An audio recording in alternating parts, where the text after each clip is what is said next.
There he is. What's up, Charlie? How you doing? Good to see you, man. Good to see you. Well, we dropped the car off yesterday, did a quick mini tour, but now you're able to meet the man, the myth, the legend, Rich. They're all owner nice. of Dyno-Comp. And he's been in business here, you guys, for 22 years. Yep, in this location, 2001 October. So crazy. It's crazy. Opened the place up. My wife wasn't even pregnant. My son's in college. Where does it go? That's awesome. Yeah. That's awesome. So let's take a look. Well, See what yeah, happened with let's your look. Mercedes. You did a baseline yesterday on it. Installed your downpipes. And Awesome.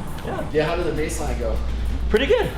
It made 611 to the tire, Oh, that's good. which is really, really good. So the car's got some software in already. We'll see what the downpipes added to it, but typically those cars have about, on our dyno, all dynos are a little different. So that's why we did a baseline on our dyno, did the pipe install, and we're gonna see what the delta gains are on our dyno. Yeah, well, once we get inside in the back, you guys, we'll go through the Mustang dyno and what's unique with Rich's dyno here.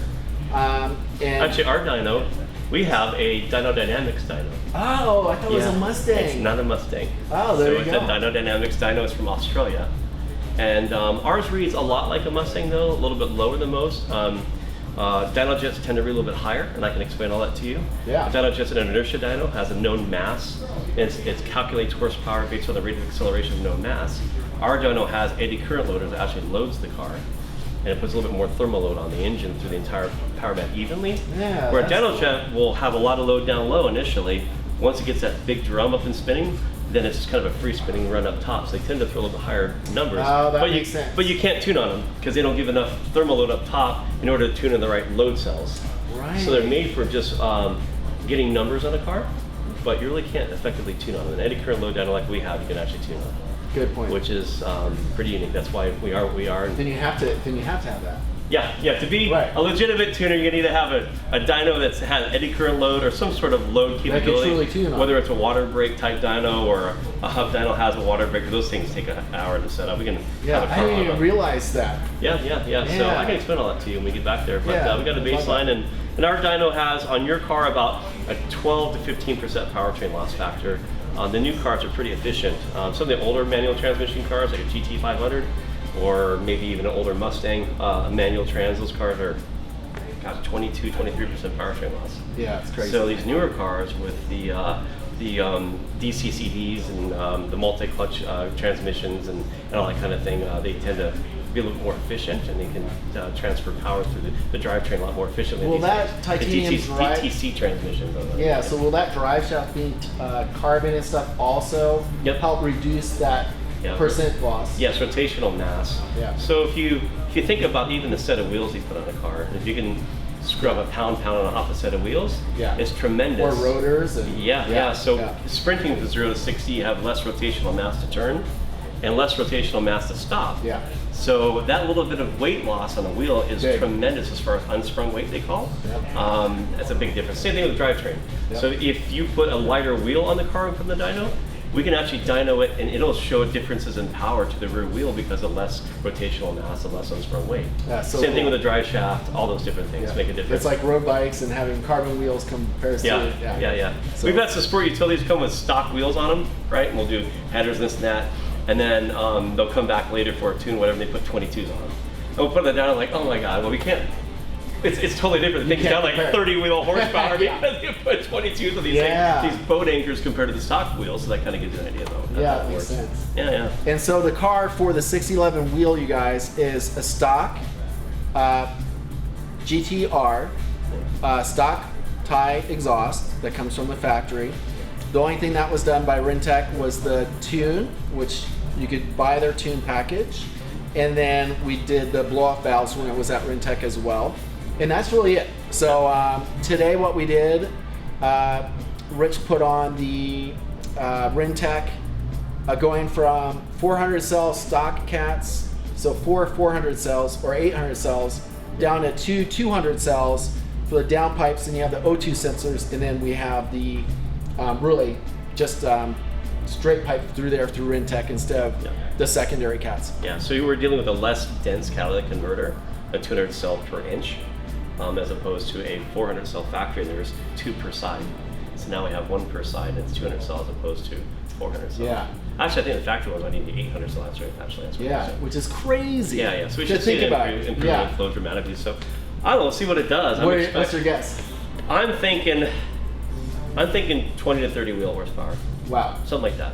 So For just downpipes, that's huge. Not yeah. tuning for those downpipes. And that's wheel horsepower. Yeah, that's what I think we're gonna see. We'll see. And I think RENNtech claims, because they're going to always be conservative too, just like the manufacturers, they're saying 15 to 20. And that's their conservative. Cool. So we'll see. Let's see. Yeah, we'll come on back and give you a quick tour. We just recently remodeled and yeah, it looks great. Yeah, so it's been a fun ride. Yeah, it's awesome. Tell you a little bit about our race car. This is kind of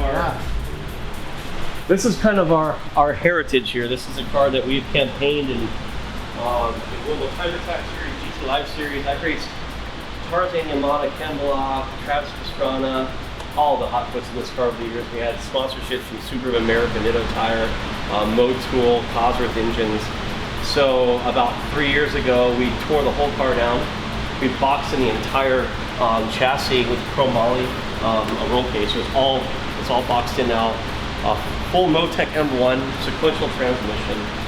This thing's bitching. Yeah. So we got to get out on the track and run it with you guys. And still trying to we'll run at Apex for sure. Yeah, yeah. This thing will be a beast. 4-wheel drive, you guys. All-wheel drive. It weighs what, 2,200 pounds? It's about 2750. Pretty good. With my fat ass in it, loaded with fuel. Yeah. And it puts down a solid 550 to all four. Which is all you need. It's going to be a beast. Yeah, yeah. This thing is seeing some track time. It's unbelievable. But it's a whole nother car even though this is a street legal car, once you go Motec and sequential, you guys, like we did that with my RTR wide body. It's a lot of work. And it's a lot of work. And it's a lot of money, you know. But that's when you change a street car to a race car. Yep. Yeah. Cage, everything's motorsports wiring, Deutsch wiring, Motec, and just in Motec and wiring was 30 grand. Yeah. Alone. Yeah. That's when you're up to the big boys. That's when you're. This is the last build. This is version 5.0 of this car. I told my wife I'm going to be buried in this thing. We'll see. 7 more years later. I'll see what happens. What else do you have in here? Well, this is an interesting project. It's a 1,300 horsepower Chevy SS. We fabbed in a scoop here, actually a cutout to fit around the supercharger, because the supercharger 6.3 we did a lot of carbon fiber.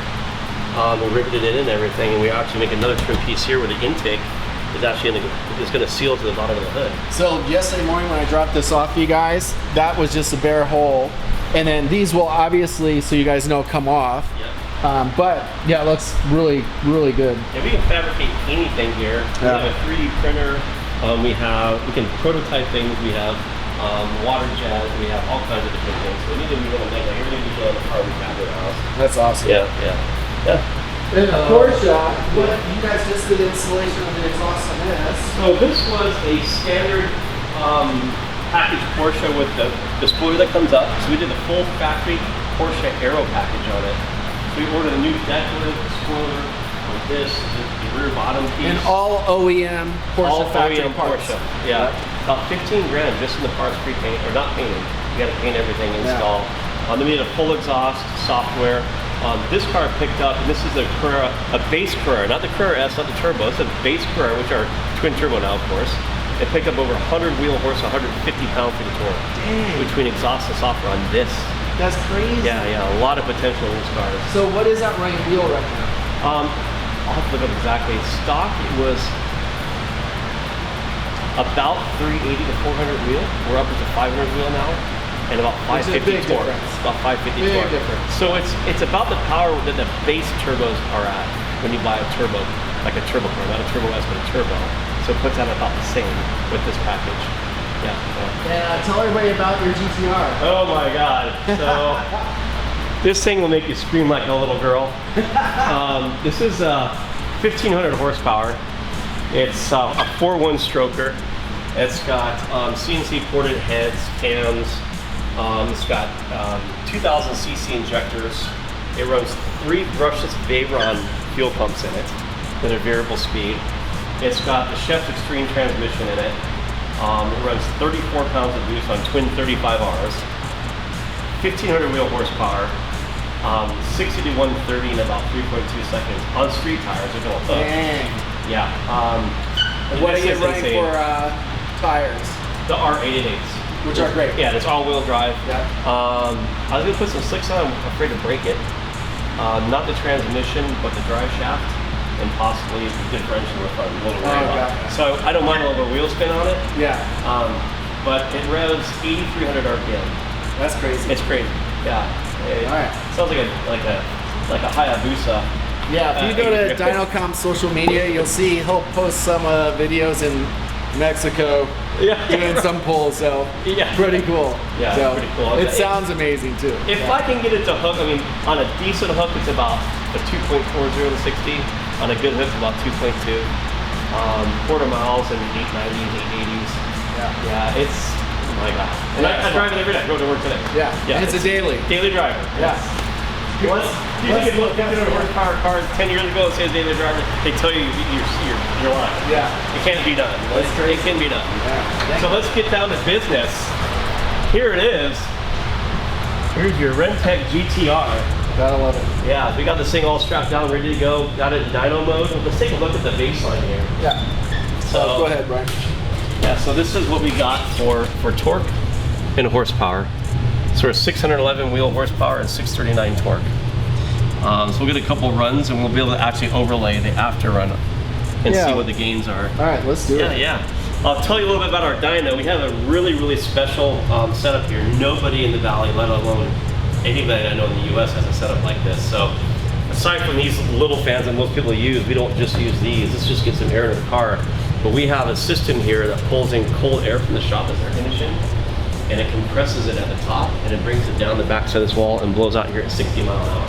That's awesome. So I'll turn this thing on. It's pretty bitchin'. So in this case, this car's got these actual vents here. We'll take these away. And this is where your coolers are, your heat exchangers.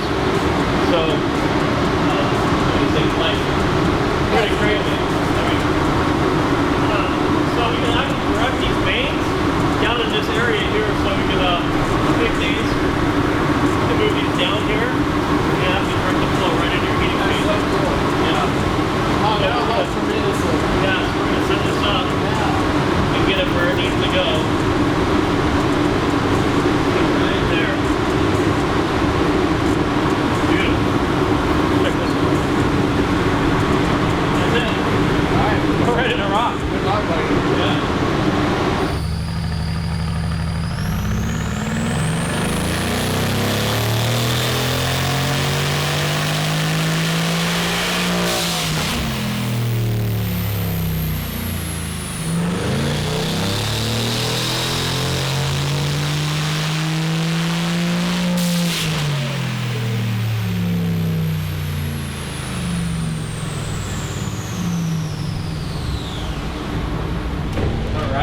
That is a little loud. Let's see what we got going on here, Charlie.